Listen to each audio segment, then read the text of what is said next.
Happy hump day, my friends, and welcome back into another edition of Prime Sports World. I'm, of course, your host, David On Point Huffman. Right there, my co-host, Mr. TJ Hopkins, and our resident Green Bay Packer fan, Mr. Izzy Rivera, here to break down the Green Bay Packers and their season preview. And we could not do this show without Izzy because doesn't feel right to do the Packers show without you.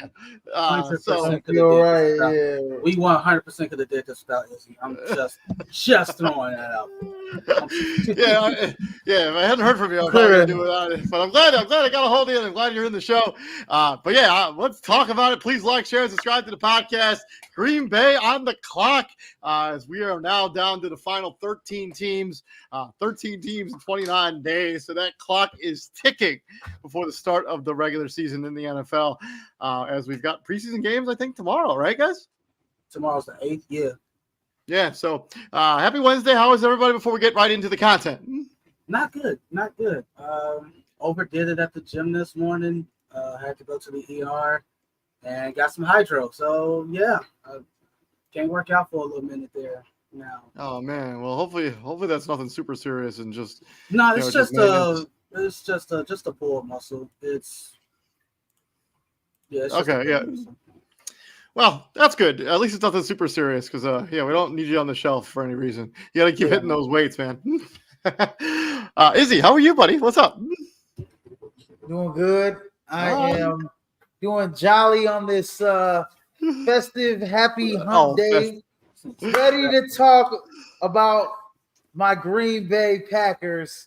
And you know what? I'm feeling, if I could wear a nice, flashy, nice suit like the money man, Ted DiBiase, I would. Because, my boy Jordan Love got paid. Let's talk about it. Jordan Love got paid. Now what for the Green Bay Packers? Now what? The guy got paid. Now what, Packer fan? Now what? 4 years, $220 million. Highest paid quarterback in the National Football League. I don't want to be this guy, but he's had one good season. That's what I'm saying. How are we doing? Izzy, are you going first or am I going first? Who's going first? Just weigh in, mother. Let's go. You guys can go first. I'll weigh in on what you guys got to say. Okay. Look, go ahead. It's okay. One, how I've said it in the group chat. When I say that, it's nothing against Jordan Love. Y'all understand that, right? It's nothing against him. But I miss the days where one good season was just that. I'm more so upset at the teams and the front offices for handing out these gaudy contracts for these one good seasons, because 10 years ago, one good season got you a pat on the back. It's, hey, good job. Now do it again. And that's why I always had that mindset, because y'all were throwing Darren Waller in top 10 tight end conversations off of one good season. I'm like, no, bro, he got to do that shit again. Like I thought, now he's out the league. Like now he out the league. And so Jordan Love, for Jordan Love, he didn't even have a good full season. He had a good 9 games. Izzy, you said, I went back and listened to our Bears show before you left because you had all the shorties in your crib. You said what the Bears defense did. That's a small sample size. So 9 games ain't a small sample size to pay somebody $250 million. I mean, because real talk. I mean, yeah, Jordan Love, his first 8 games were rather pedestrian. Yes, his last 9 games, he was the best quarterback in the NFL, arguably. What was it, 19-3 touchdown interception? 18-1, I think. Yeah, 18-1. He was in the name. He was in the likeliness, the company of Josh Allen and Lamar Jackson. Those are the only other two quarterbacks that you can say that played just as good or better than him. Yeah, down the stretch. Now again, it's nothing against Jordan Love. I said it all the time. Like the microscope on him is the microscope on him. So this is what I say. This is what I say about that. Okay, I knew he was gonna get paid. Golly, I can't see you guys. But anyways, I knew he was gonna get paid. Can you guys hear me? By the way, yeah, I can hear you. Okay, yeah. So I knew he was gonna get paid. I didn't think he was going to get paid this much until heard or saw the reports from Adam Schefter like 2 weeks in advance, right? Schefter was already talking about how they were going to make Jordan Love the, highest paid quarterback in NFL history, per, year or whatever the case is, not in totality, but per year on a 4-year deal. I say that the reason why I think he's getting paid this much money is, let's start with one. Yes, we've never seen a quarterback, right? We know the type of first half of the season that he's had. We've never seen a quarterback in their first year starting progress like he did in the second half of the season. That progression was like, here's the plateau right here. This is him right here, and it just an astronomical jump right in the second half of the season. We can kind of go from like that Saints game on, and that's where you kind of saw. We saw what Matt LaFleur said, right? In the first half of the season, Matt LaFleur said, I was kind of holding him back. I kind of had the training wheels on him. I had the leash on him a little bit. Then when Matt LaFleur said, I opened up the playbook, I let him go, and I let him do him, what happened? He showed that he can be an elite quarterback. He's a big, strong kid. He's got a strong arm. He's got good wheels. He's got great accuracy. He can make all the throws. Here's the second thing, TJ, and I want to allude to this. He had a very, very, very young wide receiver core that the GOAT to some, and he's not my GOAT. He's one of the greatest quarterbacks, but Aaron Rodgers, if he had that wide receiver core, he would do flat out jack shit with that wide receiver core at this stage in his career. He wouldn't have done anything with that wide receiver core. Even though, I will say that Aaron Rodgers did make wide receiver cores better. He brought out the best in a lot of the guys, Jordy Nelson, Greg Jennings, stuff like that, right? James Jones, any tight end, Richard Rodgers, whoever you want to put, Jermichael Friendly or whatever the case is. But Jordan Love has taken a young wide receiver core and has made it one of the better wide receiver cores in the NFL, where everybody's talking about this wide receiver core for the next 7 years, 5 or 6 or 7 years, could be one of the best, maybe next season, as deep as they are, right? I mean, we're going to talk about the wide receiver core here in just a minute, but yeah, but what I'm saying is that young wide receiver core, he made them better, astronomically better, and they gotten better in the second half of the season with him. And that's the reason why you pay him, right? Because he's growing with the team. This is a young offense. This is the youngest NFL team this is the youngest team in the NFL, right? By age. Youngest team in the NFL to ever make the playoffs. To make the playoffs. And so you have to pay a guy that is, he showed that he's an elite level quarterback.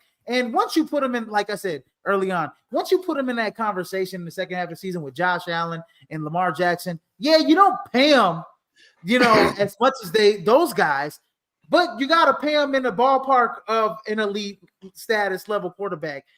When you go into Dallas and you do what you did against the Dallas Cowboys, a Dallas Cowboys team where the media gave the Green Bay Packers zero chances to win. They were to win in Dallas, heavily favored. And you guys probably brought this up when you guys did the preview with Dallas, and probably trashed them. Like, heavily favored, and you went into Jerry's world and you absolutely obliterated them. Then that was my point. Yeah, and you went into San Francisco and you were almost a quarter and a half away from making it to the NFC Championship game. So that's why you pay them. And exactly what you say. Now, what is the question, right? Now, what is the question? Now that you got paid, now we have to see what you got. Now you got to win on a consistent basis. Now you got to show why you got paid, like in terms of like a long-term deal, right? Now you got to show why you're on the level of Aaron Rodgers and Brett Favre, right? You got to show why they believe in you so much And it can't just be a half of a season. It has to be a whole season. On top of that, the Packers' risk here is pretty low.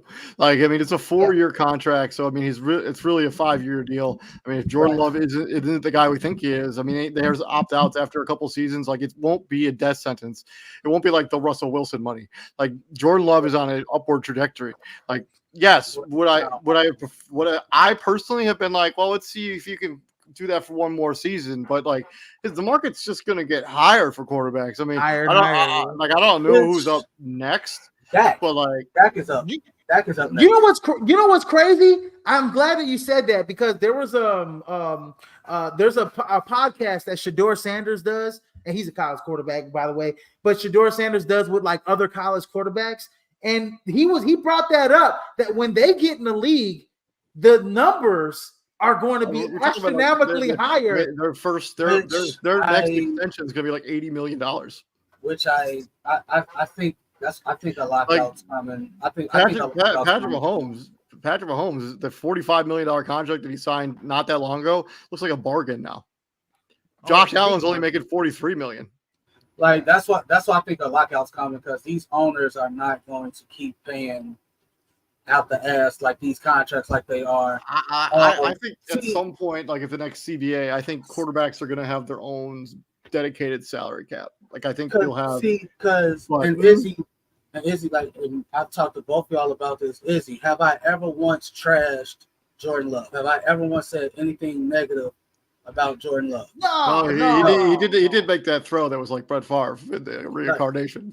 Like the one thing. He made a few. No, I remember. Hold on. I remember last year TJ being like super hot in that Kansas City game. He was like, "Man, they're getting away with all this shit, and Jordan Love getting away with all these wild ass throws. This should be picks." Like, but it's like the one thing I always said was like Jordan Love, real life was in a lose-lose situation because if he performs well, it's expected. You sat for 3 years. You should.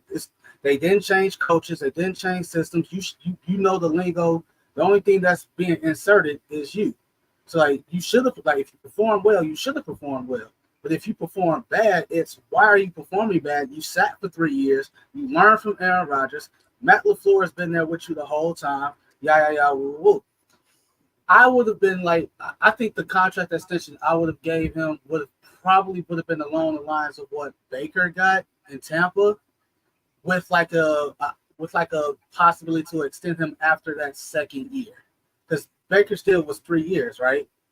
So I mean, you could have given him something similar to what like Daniel Dimes got, like the 4 years, 160 million, which is still 40 million. I think it includes opt-outs after like the third season in the contract, and then you can extend him again. Because what's unfair to Jordan Love is like when you get the Dan Orlovskis and the Mike Tannenbaums and all these other talking heads on ESPN. Like, oh, Jordan Love's the second best quarterback in the NFC. Like, bro, that's so unfair to him.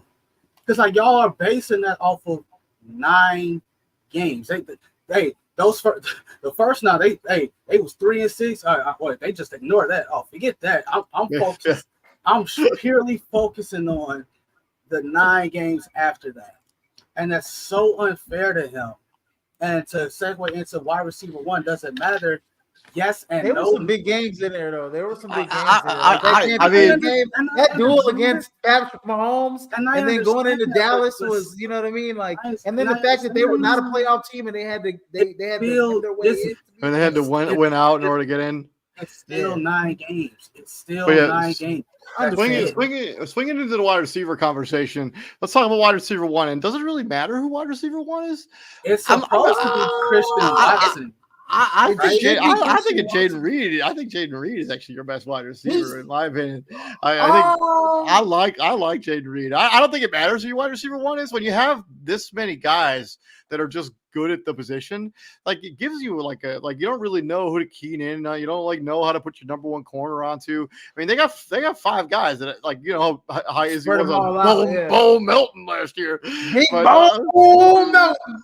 I mean, they also got Luke Musgrave, Tucker Kraft, Jaden Reed, Romeo Dobbs, Christian Watson, Dontavian Wicks. Like, no, that's who's number 1. That's who's number 1. Dobbs. I think when the season's over, I think Jaden Reed will be wide receiver 1. Well, I think when you look at Jaden Reed, he does a lot. He right? was their best receiver last season, but Christian Watson only played 9 games. He was dealing with nagging hamstring injuries. I think he missed a bunch of times. You guys haven't even mentioned Romeo Dobbs. I just said that. I thought you guys were keying in on Dontavian Wicks, and I literally just said I love Dontavian Wicks. Yeah, I think Dobbs. I thought you said Don. I thought you said Don, bro. I thought you said Dontavian Wicks. But Romeo Dobbs should probably be the number 1 wide receiver in my opinion. I think he's the most consistent, has the most consistent hands in my opinion. Christian Watson just a little too injured for me to probably have that. He's that over the top guy. I mean, you probably get. I mean, if you get a catch from him, it's probably a home run. Like he's a speedster guy. He's not, but he's not one of those guys that's going to spread the chains and be a guy that moves the football from I do love Jalen Reed. Jaden Reed, I think, is going to be phenomenal this season. Jaden Reed, his rookie season, he already had 700 yards, 800 yards receiving, and 8 touchdowns. I mean, if we're talking about a ceiling, this guy could be a 1,200-yard guy. To Izzy's point, Jordan Love was able to do something with these dudes that Aaron Rodgers wasn't. And that's actually, and more so is because Jordan Love basically also didn't have a choice. It's, hey, these are the guys I got. I got to work with these guys. They got to work with me. We have to make it work. Aaron Rodgers was so hey, no, I need a established dude because I'm trying to win. Hey, every year y'all had Aaron Rodgers, it was championship or bust. And and Aaron Rodgers got to a point where it was hey, I don't have time to hold hands, don't have time to coddle, I don't have time to do any of that, which is why I'm force feeding Devontae Adams the way that I did. Because all I gotta do is look at Devontae Adams and we on the same page. That first game against Minnesota, where this the first play of the game, he takes that deep shot to Christian Watson and he drops it. And I'm like, hey, no, go back, run that. They should have ran the same play because Christian Watson didn't catch another ball till the game was over and they were losing 45-3. He didn't catch another pass to the fourth quarter. And he didn't show out until that Dallas game in Green Bay. And that's what you can't do. And that was his coming out party because then all of a sudden Aaron Rodgers started giving him the ball a little bit more. And it's almost like you should have been doing that. Jordan Love was like, hey, these are the guys I got. This is what I got to work with. He also went above and beyond, just like how Rodgers, used to, early on in his career, he would, go work out with his wide receivers in the offseason. That's the same thing that Jordan Love did. I think with the Rodgers situation and Love situation is completely different. Yes, I don't think he would have did that with this wide receiver corps just because of the fact that the writing was on the wall. He didn't want to be in Green Bay anymore. Well, we haven't seen him with the Jets fully. It's true. But I mean, he didn't really show up for off-season workouts. He didn't show up for off-season workouts with the Jets. So I mean, he's just at this point in his career.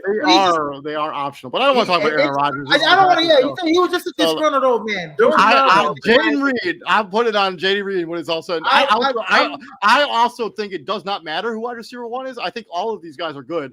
Jaden Reed will be wide receiver. When it comes to stats and numbers, Jaden Reed will be the most productive wide receiver.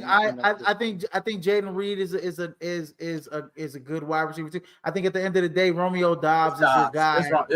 Is your guy that you can throw your back shoulder fades to in the end zone, and he can go up there and go get them. Christian Watson may be out after this season, in my opinion. I agree.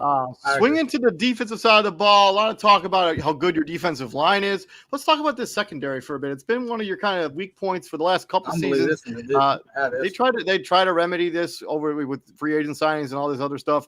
But Jair Alexander, arguably the best cornerback in the league. Everywhere else is kind of a question mark. Who is cornerback 2 on this team? Izzy. And I'll let Izzy just have the floor, and then we can move on to the. I mean, it's your guy you drafted out of Georgia, right? Stokes. It's Stokes. It's Nixon. It's one of those 2 guys, right? And Keyshawn Nixon's more of a nickelback, right? So I also like Corey Ballantyne as well, right? That's another guy that I or Carrington Valentine as well. Either one of those guys, but I think it's got to be Stokes. I mean, he's a long corner. very fast corner. And it really haven't seen both of them really on the field for long stretches in a season, right? One has been hurt, the other has been hurt. So I think that has to be your number 2 guy. But I think when it comes to the cornerback position, I think this is a fluid situation, right, with the Green Bay Packers, because you do have some depth behind both of those guys that you can plug and place in certain situations. I mentioned 2 guys, Carrington Valentine. Those are 2 guys that could see the field a lot this season, will see the field a lot this season. But when it comes to cornerback 2, it's got to be Stokes next to Jair Alexander. That's just the way he's played 12 games in the last 2 seasons. So yes, he has dealt with a myriad of injuries. So yeah, he's got all the talent in the world, man. He's got long arms. He's got great speed. He just cannot. He's got great cover skills. Good cover skills. He's played on a great Georgia defense. He's got that pedigree. Just needs to stay healthy and stay on the field. So moving on from there, let's talk about this draft. They did have a lot of picks in this upcoming draft. They took a tackle out of Arizona, Jordan Morgan, to try to replace David Bakhtiari. They took a linebacker to try to replace Campbell. They took a safety, John Bullard, out of Georgia. They took a running back, Marshawn Lloyd, to try to replace Aaron Jones, who's no longer on this team. Linebacker, safety, offensive tackle. They took another safety, another offensive tackle, and they took a quarterback, Michael Pratt, out of Tulane. And then Kalen King is a quarterback out of Penn State. Michael Pratt will be a nice backup quarterback, somewhere in the league if he doesn't make the Packers roster. I like Michael Pratt a lot. And Kalen King is a steal at 7. In the 7th round. I mean, super steal. We're talking about Kalen King being a top 4 round, draft pick, for a couple years. I think the nice thing about so Jordan Morgan does not have to play necessarily this season. You guys still have, Rasheed Walker, Zach Tom, Jordan Morgan, maybe flip out the guard. I guess that's what I'm trying to hear. Hey, look, Jordan Morgan. I'll tell you this about Arizona, man. I really like what Arizona did last year. Jordan Morgan was Noah Fafita's left tackle. And they had a great passing game, right? He's the one that kept that jersey clean. Fafita, McMillan, that's going to be a hell of a duo next season. And I'm just throwing the college football stuff out there as I go. But I think Jordan Morgan has great size. He has the feet. I think that's what they are looking for. He has the feet to play in that offense, especially for a quarterback like Jordan Love, where he can get outside the pocket a little bit. And Jordan Morgan is a guy that they look at that can be that left tackle for him. In last season in the Pac-12, he allowed only 2 sacks and 454 pass blocking snaps. He did play 98% of his snaps in college at left tackle. He's probably going to be moved. They seem to have him as guard in his depth chart, but I don't know. Yeah. And then we look at I like Edgerrin Cooper. He was one of the better. I mean, he could have been a 1st round pick, possibly a late 1st round pick. I love that. That's a steal. There was a lot of guys in that 2nd round that we can mention that could have been 1st round picks. Javon Bullard. Javon Bullard is another guy that could have been a possible late 1st rounder that had a late 1st round, early 2nd round grade. And then Marshawn Lloyd, let me tell you, man, he transferred from South Carolina to USC. He's a downhill running back. I mean, he's a guy that is a good change of pace. Outside of y'all still got what's his name? Quad Tiller, big running back. No. We don't have him no more. Yeah, AJ Dillon. We do. He's still on the roster. Yeah, Josh Jacobs, AJ Dillon. I think he's just back on the qualifying offer. If I'm just I didn't expect him to be back. The only thing about their draft that really kind of upset me a little bit was when they drafted Tyron Hooper out of Missouri. I thought that they should have got the kid out of NC State. But that's just me. The kid out of NC State went to Pittsburgh. His name's mistaken me. Talking about and he was the best linebacker in college football. Wilson? Was it Wilson? Wilson, yeah. Peyton Wilson, yeah. Not Peyton Wilson. Let's go. Yeah, Wilson, yeah. So yeah, great, good job, Dave. But yeah, no, middle linebacker, yeah, got drafted by Pittsburgh. I thought he went after Tyrone Hopper, and I was a little upset about that. But looking back on it, I guess Hopper, kind of fits the mold of that defense, right? He's a guy that will play right behind Quay Walker. He's kind of a prototypical weak side linebacker when moving sideline to sideline. So when it comes to the draft, I think it's a solid B plus. Because you went with some safe picks there. I think the first 3 picks are safe. I think they hold. I think their first 4 picks are fantastic. I think fantastic. Safe. I think all 4 of those guys are going to see the field and be productive for them this season. Absolutely. I definitely agree. Especially Bullard. I think because if y'all. Let me not forget Evan Williams from Oregon is a great pick too.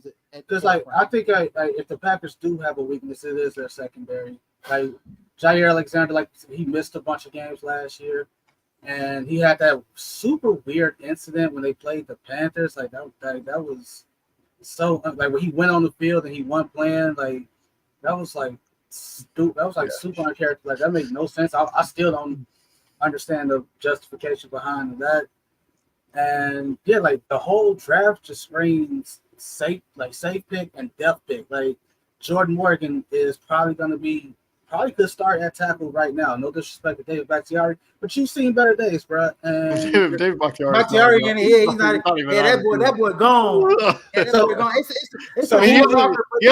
hasn't signed with anybody, but so it's I don't know. I think it depends on what he does in camp. He probably could take that starting job from whoever got it right now.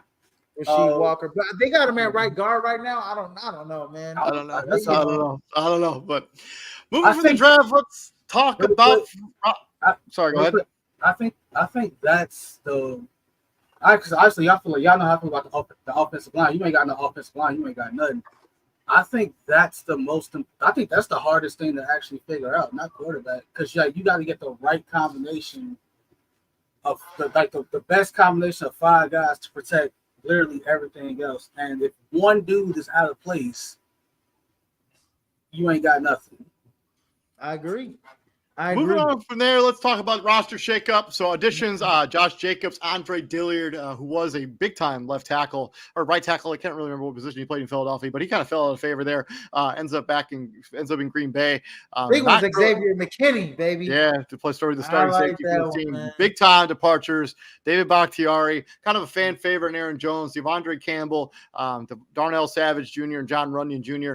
Out the door. The Josh Jacobs for Aaron Jones thing is just head scratching to me. I don't think Josh Jacobs is a better player than Aaron Jones. I'm glad that you're here because Aaron Jones is a popular player in Green Bay. Did you hear anything, Izzy, about why Aaron Jones ain't that?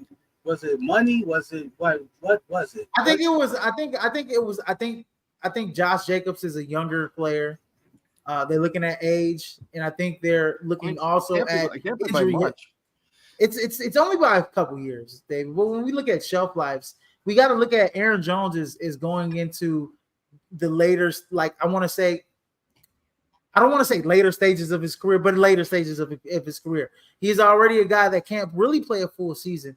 And then the second half of the season, he was lights out last year. But when it comes down to it, we need a guy that's going to be there from week 1 to week 18. And that's a guy that we can count on in Josh Jacobs, whose bill of health has been relatively good so far in his NFL career. Aaron Jones has had those knick-knacky injuries in the last three seasons or so. Lower extremity injuries, and plus age has to do with a factor. What's the age difference, David? I think it's by 2 or 3 years. Hold on a second. Believe it's about 2 or 3 years, CJ. And then also, obviously Devondre Campbell. I mean, I broke. You guys didn't even. He ended up in San Francisco, right? Because of the injury. 26. Yeah, Josh Jacobs is 26. He's probably in the middle of his prime.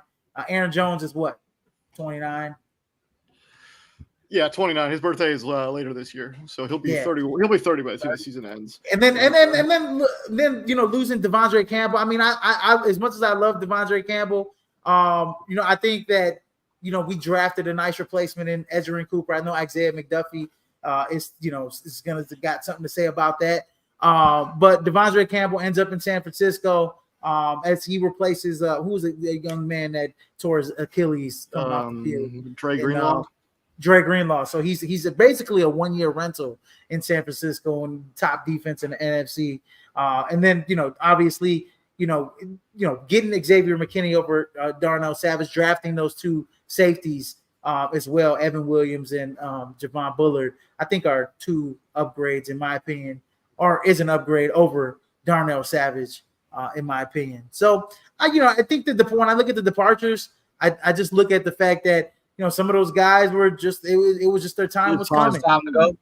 Time to go. It's just their time was coming, and I think we made the necessary adjustments. Now you can make the argument like Josh Jacobs, Aaron Jones, what are we thinking? What are we doing?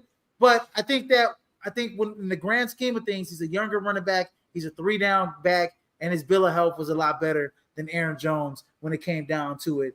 Since he's been in the league, I'm still tripping on the Packer fans. Like we got AJ, we got Josh Jacobs and Aaron Jones. What you gonna do for like 5 minutes? You had that duo for 5 minutes. Man, I was one of them. I was one of those guys. Man. I'll tell you right now, man. But you know what? The Josh Jacobs, we're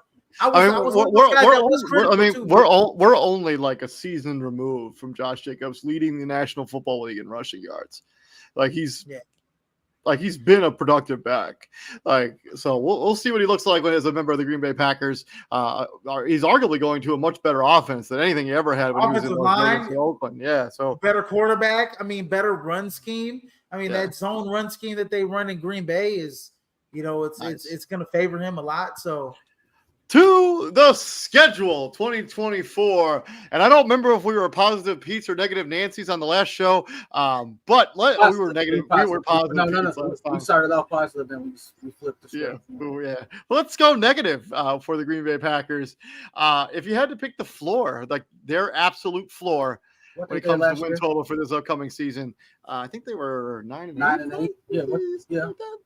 Yeah, 9-8. But if you had to talk about the Packers floor for 2024, 2025, what do you got them at? 9-8. What they did, exactly what they did last year. Like that's their floor. So I think the floor are the guaranteed wins that they have on their schedule. So here we go. All right? So Colts, Titans, split with Minnesota. They beat Arizona. They split with Detroit.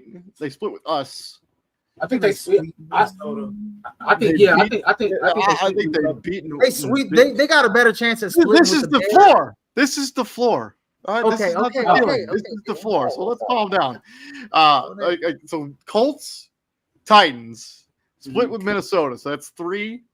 They beat Arizona. That's 4. Philly got to show me 5, 6, split 7. Split with the Bears, split with the Lions. I think the floor is potentially 7 wins. I think they're going to go to Seattle. I think that's a tough place to win. I think they beat New Orleans no matter what in Lambeau. I don't think New Orleans is going to be all that good this season. They split with Detroit. They split with Chicago. They split with Minnesota. They beat Arizona, and they beat the Colts. There's 7 wins, and this is the floor. This is like the secondary in Green Bay causes me very much concern for playing against the Miami Dolphins. What do you got the floor in? In Lambeau, 12 wins. What is that game? That game's what? That's gonna be a December game. The Miami game is gonna be like a December game or late November. We got global warming. Early. This man just did not say global warming when it came to northern Wisconsin. That's probably Wisconsin. It's gonna be 40 degrees and sunny. Like, what are you talking about? That's probably a late October. I think it is Thanksgiving. November. Actually, it's on Thanksgiving. Is it on Thanksgiving? It's Thursday night on November 28th. I mean, that's got to be Thanksgiving. It's gonna be a little brisky up there in Green Bay. It's gonna be a little brisky up there in Green Bay. I think if there is a team in the NFC North that we split with our 2 teams, I think it's the Bears. I think it's the Lions. I don't think we split with Minnesota. I think we could sweep Minnesota. I think, going into LA is not the team that they used to be, in years previous. Matthew Stafford is probably on his last couple years. They were a playoff team last year. They gave the Lions all they can handle. No. Hey, no. They did. But I'm saying that this LA team beat down the Philadelphia Eagles. Isn't a championship contending type of team like we were used to seeing. You're right. So I'm being optimistic. You're being a hater, is what you're being right now. Call it how you want. I'm hating on that Puka Nacua. Shit. His minor knee injury he's got going on right now.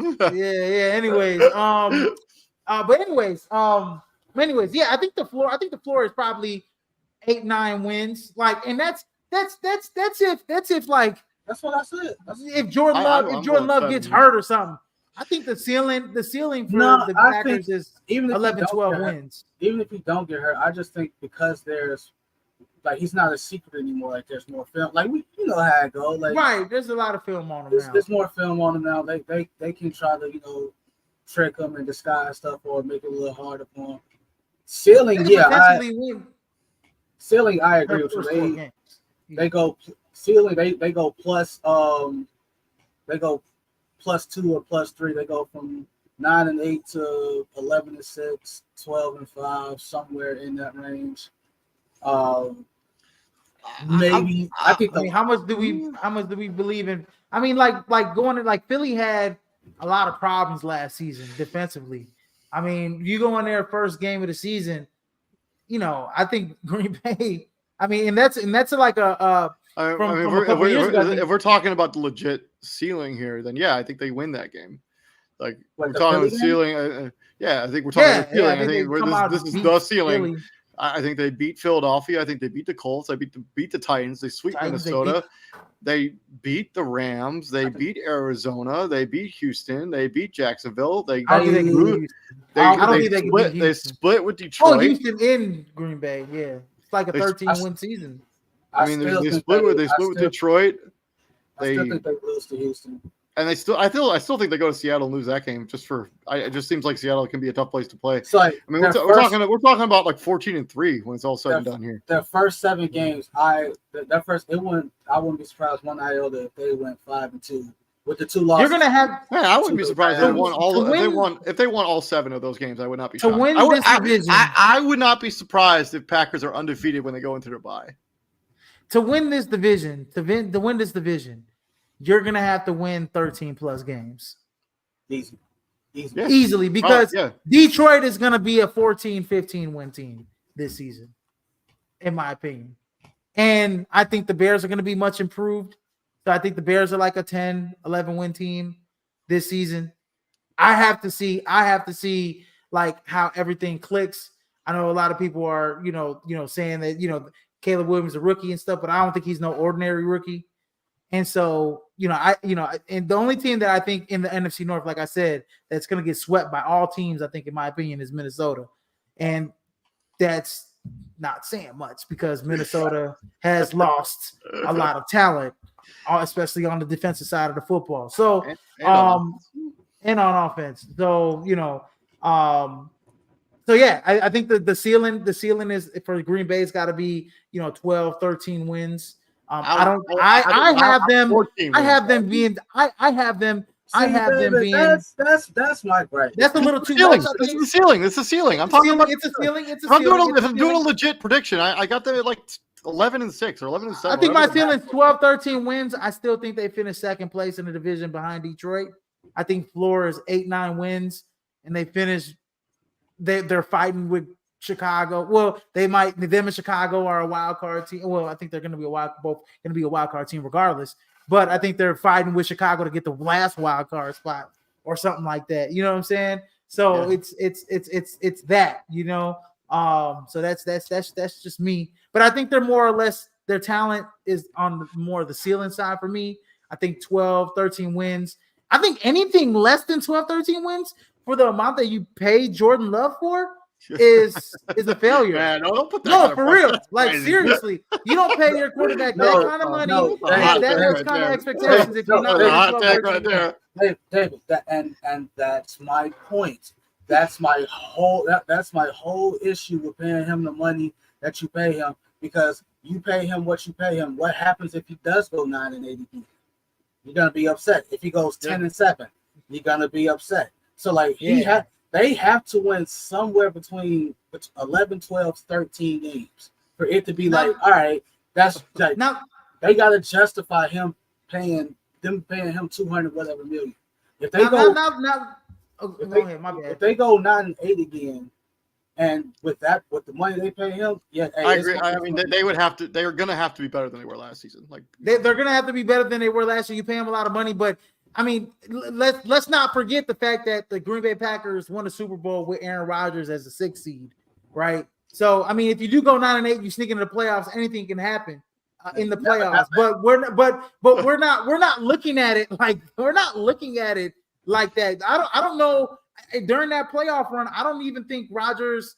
I think that was his 2nd season starting, full-time starter. He didn't. I don't think he even had gotten like a big contract like Jordan Love did. No, he for sure didn't. Yeah, it wasn't. Yes, I don't. Those expectations for Aaron Rodgers weren't like he played freely. You know what I mean? So now, like the point is like you pay him. Aaron Rodgers won a Super Bowl and still didn't get the big contract till his rookie contract was damn near over. Like, you get what I'm saying? Like he had a whole deep playoff run, went to the Super Bowl, won it, and they still were like, I need to see more. Like, the era of football that we're currently in has changed drastically. I mean, we're talking 15 years ago, so I mean, that's a while ago. But yeah, this has been our Green Bay Packers season preview. Thank you very much for joining us. Please like, share, and subscribe to the podcast. My name is David, Izzy, TJ Hopkins, and gentlemen, what do you guys do? What we do at the Prime, my friends? We bring the heat, ladies and gentlemen. Bring the heat. And Detroit Lions tomorrow, right? Yes, sir. Detroit Lions show tomorrow. So keep an eye out for that content. Please like, share, and subscribe tomorrow. Well, who's at the same time, same place. We're swinging into the AFC North. So the Bengals will be the next team because we got 12 teams left. We got the AFC North, NFC South, and then the NFC, and then the AFC West. Or sorry, we got the AFC North, AFC West, and NFC West. That's it. Okay.